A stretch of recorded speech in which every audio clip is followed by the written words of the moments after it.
할렐루야. 오늘도 굿TV에 함께 하시는 여러분들을 예수님의 이름으로 사랑하고 축복합니다.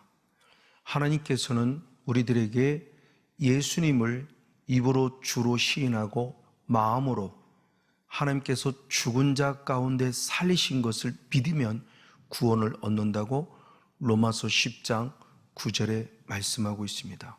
그리고 계속하여서 로마서 10장 10절의 말씀에 마음으로 믿고 입으로 시인하는 자가 구원에 이른다고 역시 말씀하면서 구원을 얻은 자는 구원에 이르러야 한다는 것을 말하니, 구원에 이르는 신앙은 다른 말로 표현하면 믿음이 자란다는 것을 말하는 표현입니다.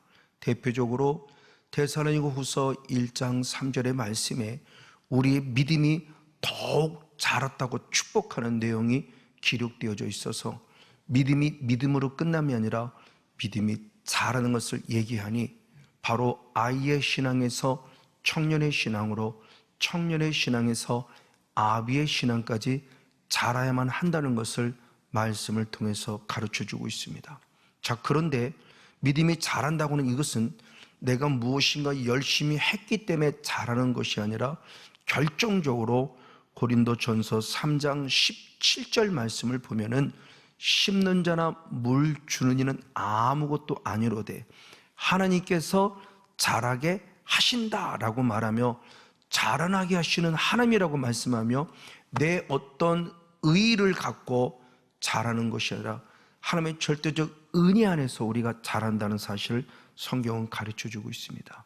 그래서 우리의 몸과 마음의 성전이 되었을 때 에베소서 2장 21절 말씀에도 주님이 표현하기를 주 안에서 성전이 되어 간다 그럽니다.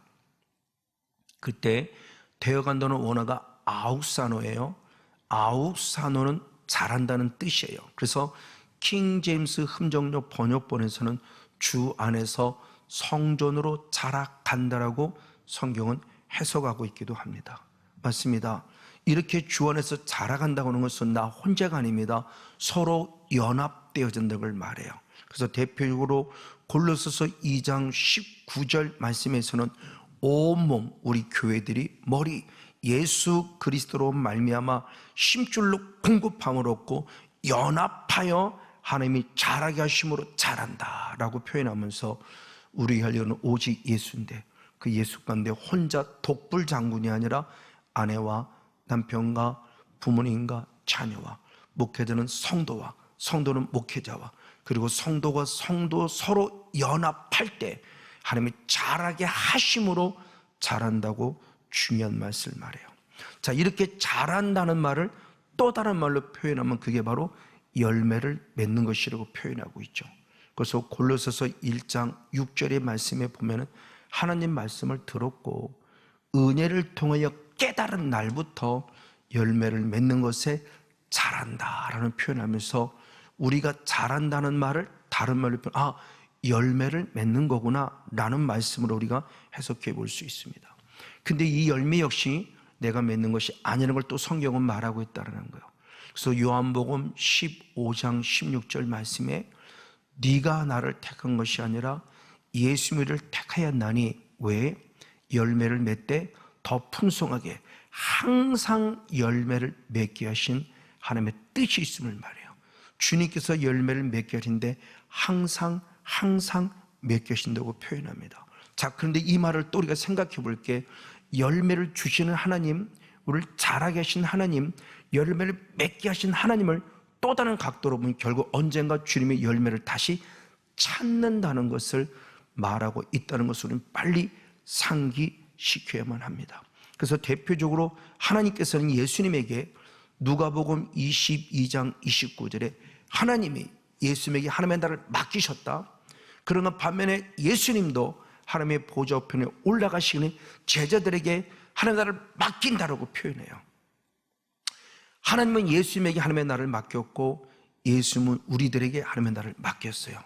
그럴 때 예수님이 드디어 고백할 때 뭐라고 고백하는가?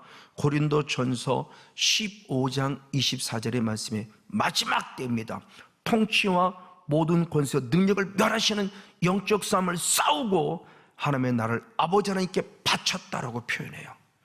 영적 싸움을 싸워서 어둠의 영과 그 싸우는 이유는 궁극적으로 하나님의 나라를 내게 맡기신 하나님께 다시 바치기 위함을 고백함을 통해서 우리에게 하나님의 나라는 열매를 주셨으면 그 열매를 다시 주님 앞에 드려야 돼요.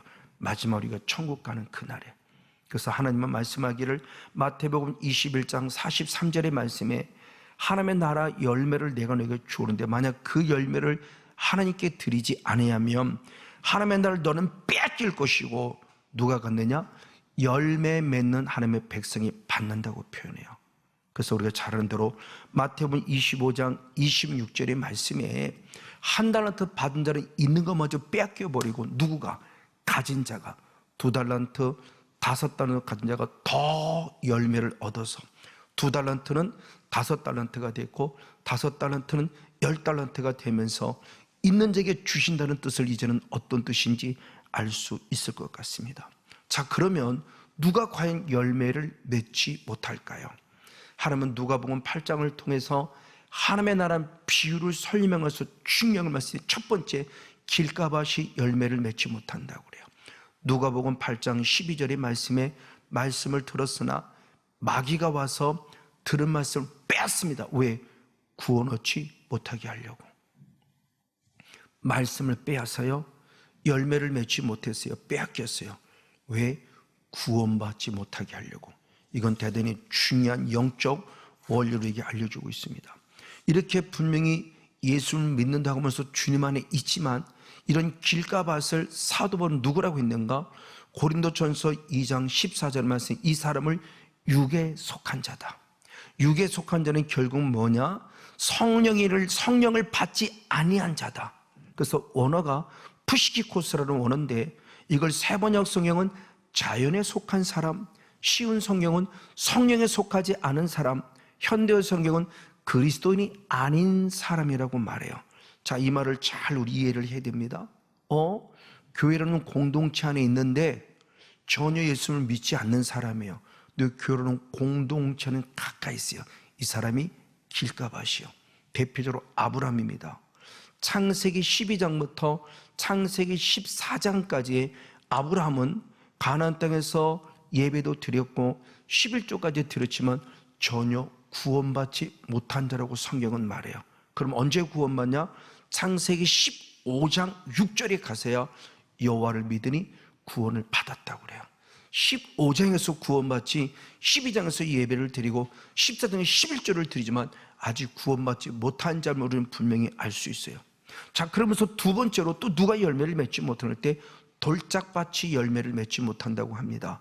마태복음 13장 20절과 21절의 말씀에 돌밭에 뿌린 것은 말씀 때문에 즉시 기쁨으로 은혜를 받아요. 근데 대단히 안타깝지만 말씀에 뿌리가 없어서 오히려 말씀으로 인해서 시험 들어서 환난과 핍박 때 넘어져 주님을 배반한 자라고 말해요. 돌짝밭입니다. 뿌리가 없습니다. 그래서 말씀에 씨가 있어서 잠깐 은혜는 받지만 말씀에 뿌리가 없으니 오든 말씀 때문에 시험받아서 환난과 핍박 때 넘어지는 자예요. 우리를 넘어뜨리는 누굽니까? 사단이죠. 사단이란 단어는 들어가지 않았지만 사단에서 넘어져 열매 맺지 못할 나라. 왜? 마태복음 16장 23절의 말씀에 사탄아 내 뒤로 물러가라 너는 나를 넘어지게 하는 자다. 사탄이 우리를 넘어뜨린 자를 알 때 돌밭을 넘어뜨려서 열매를 맺지 못함으로 진정한 구원의 바늘에 서지 못하게 하는 걸 봅니다. 그리고 세 번째로 가시밭이 있죠. 누가복음 8장 14절의 말씀에 가시밭은 뭐냐? 돌밭을 가꾸어 냈는데 간단한데 가시가 있었어요. 그 가시는 뭐냐? 우리 안에 남아있는 세상의 염려, 재리의 욕심, 일락, 즉 나의 향락에 빠져있는 삶이 가시라고 표현하면서 가시밭에 있는 사람들이 역시 열매를 맺지 못한다고 말합니다. 바로 이런 것들을 통해서 이게 뭐지? 자, 그러면 길가밭은 주님을 전혀 믿지 않는 자란다면 돌밭과 가시밭은 믿음을 가지고 있어요. 그래서 주의를 부르며 구원은 받았어요. 그래서 고린도전서 12장 3절 말씀대로 성령을 통해서 주의를 부르므로 구원의 반열에 서기는 했습니다. 그래서 로마서 10장 13절의 말씀에 주의를 부르며 구원을 받는다로 구원은 받았어요. 자, 구원은 얻었는데 구원에 이르지 못하는 안타까움입니다. 이런 사람을 누구라냐? 어린아이 신앙이요 육신에 속한 자고 말하고 있으니, 고린도전서 3장 1절과 3절의 말씀에 육신에 속한 자 사르키코스예요. 이 사람은 뭐냐? 어린아이래요. 그럼 어떻게 어린아이를 아느냐 그럴 때 아직도 시기와 질투 속에 있어요. 그리고 사람을 따라가는 신앙이에요. 이 사람들이 육신에 속했기 때문이라고 표현하며, 사르키코스는 어린아이 신앙이에요. 예수를 믿는데 아직도 육신에 속해서 시기, 질투, 다툼, 그런 시기도 다툼이 결국 누가 주냐는 겁니다. 야고보서 3장 14절 15절의 말씀에 시기, 질투, 다툼은 세상에 속한 것이고 정욕에 속한 것이고 마귀에 속한 것이라고 말하며, 마귀에서 똑같이 마음과 생각을 뺏김으로 결국 가시밭이 돼서 세상의 염려 속에, 재리의 욕심 속에, 내 향락에 치는 일락을 통해서 결국 믿음에서 떠나게 함으로 사탄에서 열매를 맺지 못함으로 대단히 위험한 신앙이에요. 이것을 다시 아브라함을 보면 조금 전에 얘기한 대로 드디어 창세기 15장 6절에 여호와를 믿으니 의롭다 여기심을 받는 구원은 얻었어요. 이것이 바로 우리들의 신앙입니다. 12장부터 14장까지는 아브라함이 구원 얻기 전에 했던 바로 성령이 없는 자였다면, 바로 이제는 성령은 선물로 받아 죄를 물어 구원은 얻었는데, 믿음이 더 자라서 청년의 신앙, 아위의 신을 자라가는데 자라가지 못하고 있는 모습이 보여집니다. 자, 이것을 우리에게 적용시키면 왜 돌짝밭이고 왜 가시밭이냐 그랬을 때, 이것을 영적인 세로 보면 아직 우리 안에 남은, 즉 가나안 땅에 들어가지만 가나안 땅에 들어갈 때 여리고성이 있고 아이성이 있고, 아이성 속에 숨어있는 아간이 있었어요. 늘 실패해요. 이것이 우리 안에 있는 영적인 가시들이에요. 영적인 돌밭들이요. 이것을 뒤집어 엎어야 됩니다. 그래서 여리고성, 아이성, 아간, 작은 여우를 제거해야 되는데, 이것이 바로 영적 싸움입니다. 이걸 이룬 사람이 누구냐? 바울이고 디모데예요. 그래서 디모데전서 6장 12절의 말씀에 믿음의 선한 싸움을 싸워라, 그래서 영생을 취하라라고 표현해요. 이 취하라는 것이 결국 무엇이냐? 이제 영생을 얻었다가 아니에요. 이미 얻은 영생을 붙잡는 겁니다. 뺏기지 않도록. 이것이 바로 영적 싸움이에요. 이걸 예수님이 마태복음 12장 28절 말씀에 성령을 힘입어 귀신을 쫓아내는 것이면 이미 하나님의 나라가 이루어졌다는 표현을 통해서, 영적 싸움을 싸우는 것이 하나님의 나라를 얻는 통로임을 우리가 다시 한번 발견해 보게 됩니다. 맞아요. 이렇게 영적 싸움을 통해서 내 안에 길가라는 강파고 완악한 것, 그리고 돌이라는 영적 이런 찌꺼기, 가시라는 영적 찌꺼기 제거될 때 열매를 맺는 옥토가 된다고 그래요. 그래서 누가복음 8장 12절에 좋은 땅에 있다는 옥토입니다. 착하고 좋은 마음이라고 표현하면서, 이런 마음을 가진 자가 말씀을 듣고 지키어 인내할 때 열매를 맺는다고 축복해요. 옥토의 가장 근본은 뭐냐? 내 안에 길가밭이 제거됐습니다. 강파가 완악한 밭, 그리고 남한의 영적 가시가 제거되었고 돌들이 제거되었을 때 옥토가 돼요. 그래서 착하고 좋은 마음이라고 표현했습니다. 그때 그 착하다라고 했을 때 착하는 칼로스라는 원어입니다. 좋은 옥토를 할 때 좋은도 칼로스라는 원어인데, 착한 마음을 때 칼로스의 마음이에요. 칼로스라는 뜻은 뭐냐? 목적에 적합한 뜻을 둔 착함이에요. 어떤 목적을 두었는데 그 목적을 이루어가기 위한 선함을 말할 때 착한 마음이라고 그럽니다. 목적 반대로 카코스라는 원어가 있는데, 카코스는 악해요. 목적에 부합하지 않은 어떤 악이에요. 목적인데 그 목적을 이름 속에 악을 이루어내요. 이걸 카코스라는 원어로 말합니다. 그래서 로마서 12장 17절 말씀에 악으로 악을 갚지 말고 선으로 갚으라 할 때 앞에는 악은 카코스고 선으로 갚을 때 그 선은 칼로스라는 원어입니다. 그리고 또 옥토를 말하는, 그러므로 결국 옥토를 말하는 좋은 땅은 어떤 열매를 맺고자 하는 좋은 목적을 가진 땅이라는 거야. 하나님의 나라는 구원의 확장 땅, 이 좋은 목적을 가지고 그 뜻을 이루는 좋은 마음을 가졌을 때 착한 마음이다 표현해요. 근데 다시 착하고 좋은 마음이라고 그랬어요. 그때 좋은 마음, 뒤에 있는 좋은 마음은 우리가 잘 아는 아가도스라는 원어예요. 이 아가도스라는 원어는 뭐냐? 어떤 숭고한 목적을 이루기 위해서는 반드시 내게 헌신이 따르고 희생이 따르는 선을 아가도스라고 그래요. 그래서 하나님의 그 선의 본질은 하나님이죠. 그래서 누가복음 18장 19절의 말씀에 하나님 외에는 선한 분이 없다라고 표현함을 통해서 이 선한 분이나 하나님, 아가도스의 선이라고 그럽니다. 그럼 아가도스의 선은 하나님인데 하나님의 본질이 뭐냐는 거죠. 다시 말해서 아가도스는 숭고한 목적을 이루서는 반드시 거기에 따른 희생, 헌신이 있다는 거예요. 그걸 예수님이 친히 보여주셨죠. 어떻게? 당신의 아들 독생자 예수를 죽이심으로, 당신의 아들 독생 예수를 죽이심으로 우리에게 보여줬어요. 그래서 로마서 5장 8절 말씀, 우리가 아직도 죄인 되었을 때라고 표현하면서 우리를 사랑하사 자기 아들 독생자를 죽이셨다고 표현해요. 당신의 아들 죽이셨어요. 그 죽이심을 통해서 우리를 향한 선한 당신의 아들 희생, 이게 선 아가도스, 오직 하나님만이 가지고 있는 아가페 거룩한 사랑이죠. 아가도스의 사랑이다. 맞습니다. 그럼 이제 우리도 주님 앞에 나아감에 있어서 나의 것을 포기하는 자가 돼야 돼요. 이게 하나님께 드린 내 선한 마음, 이 마음으로 말씀을 들을 때 옥토가 돼서 열매를 맺는다는 거죠. 그것이 바로 갈라디아 2장 20절의 고백이죠.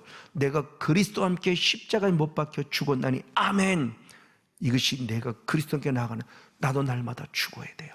이걸 바울은 조금 더 구체로 표현했으니 고린도전서 15장 31절 말씀에 죽은 어리냐 날마다 죽는데요. 나는 날마다 죽는, 이게 하나님께 드린 내 거룩한 아가도스의 선이에요. 그래서 착하고 좋은 마음이라는 것은 똑같은 목적을 가졌지만 목적을 이루는 거룩한 나의 삶 속에 특별히 그 목적을 위해서 내 거룩한 헌신과 희생에 따르는 삶이 바로 옥토가 되어지고 그 옥토를 통해서 열매 맺는다는 모습을 말씀해 주고 있습니다. 그럼 우리 착하고 좋은 마음이라는 것은 열매를 맺기 위해서 영적 싸움을 싸워서 악한 마음이 길가, 돌, 가시들을 제거하고 하나님의 형상인 주님의 마음을 가진 자가 옥토임을 말합니다. 그럼 그 옥토는 어떻게 해서 열매를 맺냐 그럴 때 다시 한번 누가복음 8장 15절의 말씀에 가장 먼저는 하나님의 말씀을 듣고 그럽니다. 착하고 좋은 마음 첫 번째가 말씀을 듣는 거예요. 말씀을 듣는다는 게 너무너무 중요합니다. 왜냐하면 말씀을 들을 때 믿음이 생긴다고, 믿음은 들으면서 나며 들으면 그리스도의 말씀이라고 말하며 진정한 믿음의 근원이 말씀이기 때문에 들어야 돼요. 그래서 로마서 10장 17절에 분명히 말씀하고 있죠. 맞습니다. 이 말씀을 들으면서 착하고 좋은 마음과 반대로 악한 마음을 품은 자의 삶의 모습이 있어요. 베드로는 착하고 좋은 마음을 가졌기 때문에 사도행 2장 37절 38절 말씀에 말씀을 듣고 어찌할꼬 하고 회개하고 죄사함 받아서 성령을 선물로 받았어요. 근데 똑같은 말씀을 스데반 집사님의 설교를 듣는 또 다른 무리들은 사도행 7장 54절의 말씀에 말씀을 들어서 마음의 찔림을 받았으나 그들은 결국 돌로 때려 스데반 집사를 죽였어요. 악함이죠. 누군가는 선을 이뤘고 누군가는 악을 이루죠. 똑같이 말씀을 들어도. 근데 그 출발점 말씀을 들으기 때문에 나는 어떤 모습으로 들어야 될 것이냐. 또 한 예로서 고넬료입니다. 사도행 10장 33절의 말씀에 말씀을 듣는 자세가 달인 나를 희생하고 헌신했어요. 그래서 바로 말씀을 들을 때 하나님께서 베드로에게 주신 하나님의 말씀을 듣고자 내가 하나님 앞에 있다라고 고백해요. 나를 철저히 내려놓고 죽였어요. 하나님 말씀을 들으려고. 그때 사도행 10장 44절의 말씀에 그렇게 말씀만 듣고도 성령 충만받은 것을 보게 됩니다. 아멘. 바로 이런 믿음의 이게 선한 마음으로 주님의 말씀을 듣는 착하고 좋은 마음, 이게 옥토예요. 그리고 두 번째는 뭐냐? 다시 누가복음 8장 15절의 말씀에 듣는 것으로 끝나지 않습니다. 지켰다고 표현해요. 그 지켰다는 말씀을 원어를 보면 카테코라는 원어인데 그건 간직했다, 붙잡았다, 빼앗기지 않았다 또한 이런 뜻을 가지고 있습니다. 그러니까 카테코라는 원어는 무엇인가를 받았는데 다시는 빼앗기지 않기 위해서 굳게 붙잡은 것을 말합니다. 대표적으로 빌라델비아 교회입니다. 그래서 계시록 3장 8절 말씀에 그들은 능력은 적을지라도 예수의 말씀을 지켰다라고 표현하고 있고 예수를 배반하지 않았다라고 그래요. 말씀을 지켰어요. 인내의 말씀을 지켰어요. 빼앗기지 않았다는 것을 성경은 말합니다.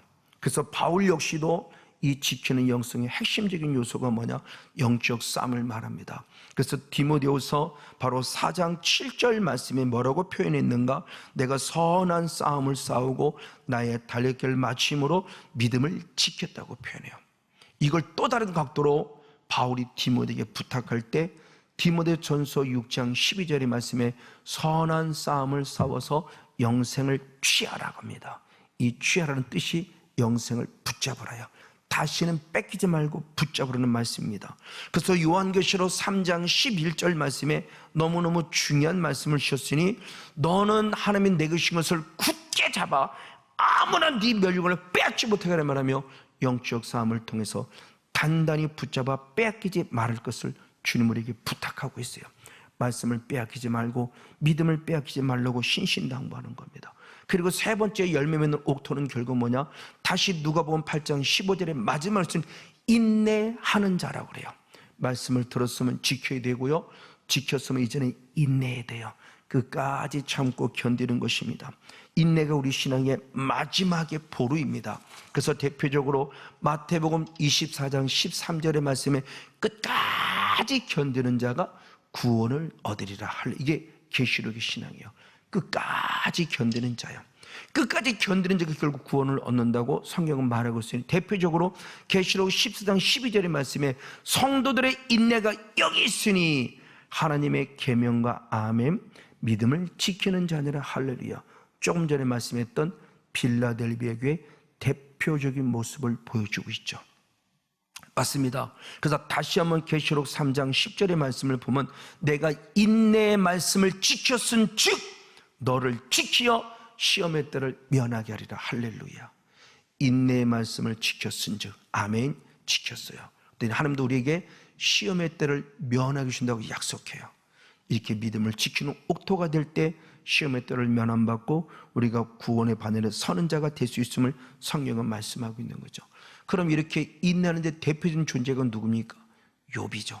그래서 야고보 사도도 야고보서 5장 11절의 말씀에 인내하는 자가 복되다고 말씀하며 욥의 인내를 보았고 욥의 인내를 들었고 주께 주신 결말도 알고 있다라고 표현하면서 욥의 인내가 우리에게 대표적인 모습으로 보여줍니다. 그럼 이렇게 인내할 때 어떤 결과를 얻느냐? 히브리서 10장 36절의 말씀을 보면은 인내가 필요함은 하나님의 뜻을 행하는 위해 약속을 받기 위함이라. 아멘. 구원의 약속을 받고 은혜의 약속을 받고 능력의 약속을 받을 수 있습니다. 인내하며. 그래서 부족하지만 저도 하나님을 2009년도 9월 달에 인격적으로 만나고 11년을 여러 가지 환경과 조건 속에 참고 견디고 인내하고 인내했어요. 그리고 코로나 시대인 21년도부터 22년, 23년, 24년까지 매년 주님께서 약 15명씩 부흥시켜주면서 이제 부흥의 다시 터전을 달아가고 있어요. 인내했어요. 참았어요. 견뎠어요. 맞습니다. 그리고 다시 한 마지막으로 본다면 마태복음과는 달리, 누가복음과는 달리 마태복음과 마가복음 똑같은 병행 구절에 믿음에 대한 분을 얘기하면서 옥토는 뭐냐? 말씀을 듣고 깨닫는 자라고 표현해요. 그럼 깨닫는 게 과연 뭘까라는 부분의 모습인데, 이 깨닫는다는 것은 결국 주님의 실도리가 죄 이름을 깨닫는 것도 똑같은 병행 구절에 마가복음 4장 12절의 말씀을 그렇게 표현했으니 너희가 보아도 알지 못하고 들어도 깨닫지 못하는데 죄사함을 얻지 못하게 함이라. 이게 누가? 길가반 그리고 돌짝밭 가시밭. 그럼 누가? 옥토밭은 깨닫는다는 거야. 깨달아서 내가 죄 이름을 깨닫는 것입니다. 그걸 누가 하느냐? 성령님이. 그래서 요한복음 16장 7절 8절 말씀에 보혜사를 너에게 보낼 것이니 그 보혜사가 너의 죄를 책망하시라 말하며 이게 우리 안에 거룩한 뜻이 있음을 보여줍니다. 그래서 주님께 주신 은혜 가운데 주님이 내게 뭐를 원하시는 다시는 찾아볼 수 있는 거죠. 그래서 고린도서 7장 10절의 말씀에 하나님의 뜻대로는 근심은 구원에 이르는 회개를 이루신다고 그래요. 그 하나님의 뜻대로 하는 근심이 주님의 거룩한 책망입니다. 그럼 이 책망을 받고 못하는 회개해야 되는 거죠. 그 사도행전 2장 37절 38절을 다시 본 회개해서 죄사함 받고 성령을 선물로 받을 수 있기 때문에 옥토가 됨을 표현하고, 마지막 에베소 1장 13절 말씀에도 말씀을 듣고 그러면서 믿음 안에서 성령의 인치심을 받는다고 그랬으니 말씀 안에서 철저히 회개의 죄사함하고 성령 충만받아 옥토가 돼서 30배, 60, 100배 열매를 맺는 복된 주인공 우리 모두가 되어지기를 예수님의 이름으로 간절히 축복하고 축원을 드립니다.